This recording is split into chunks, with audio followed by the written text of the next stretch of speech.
Hello everyone, welcome to this channel and today we'll discuss about blood. तो basically आज हम blood के बारे में बात करेंगे. So blood is a connective tissue. It's a connective tissue which is in fluid form and it is also considered as the fluid of life because it carries oxygen from our lungs to various body parts and carbon dioxide from all parts of the body to the lungs. Now blood has certain properties like it has red color and the blood which flows in the artery is scarlet red because of presence of more oxygen or it is saturated with oxygen, and venous blood is purple color because of more amount of carbon dioxide. Average blood volume in a normal adult is 5 liter and there is variations in case of males and females. In case of males it is 5 liters. When they reach at the puberty, in females it slightly less, it is about 4.5 liter. It is because of menstruation. And the newborn baby the blood volume is 450 ml. So about 8% of our body weight, suppose an adult weighing about 70 kg and for him the blood percentage is 8% of body weight. Now blood has it is slightly alkaline in pH and the pH is 7.4. Specific gravity, total blood has the specific gravity of 1.052 to 1.061. However, there is variation. In case of blood cells, the specific gravity is 1.092 to 1.0101 and the specific gravity for plasma is 1.022 to 1.026.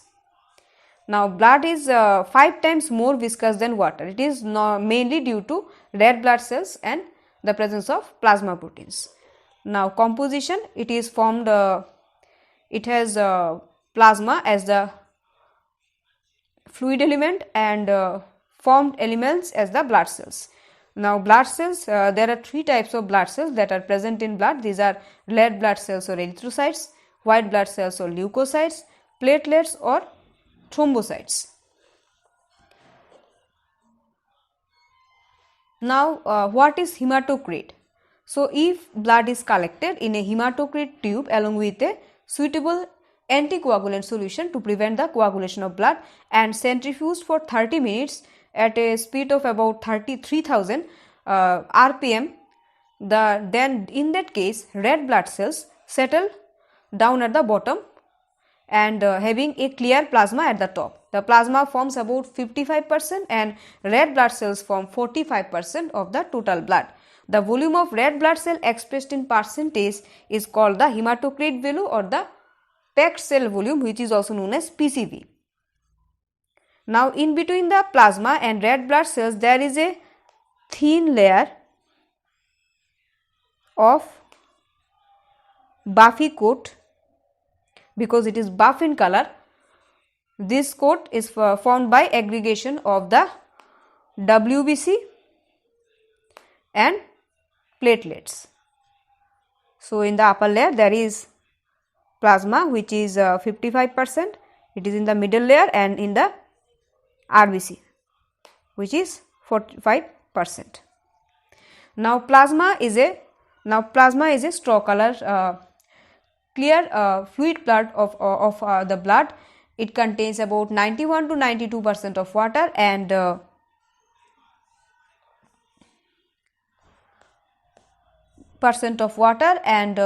8 to 9% of solids. The solids are the organic and inorganic substances.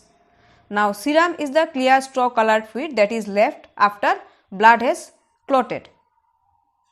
The difference between serum and plasma is that serum does not contain fibrinogen which is the clotting element and which is removed because of centrifugation, and plasma contains fibrinogen. Otherwise the volume is same, that is 55%.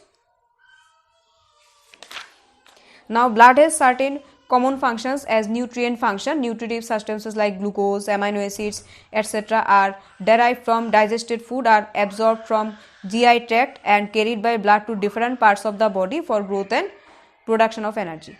Respiratory function, transport of respiratory gases is done by the blood.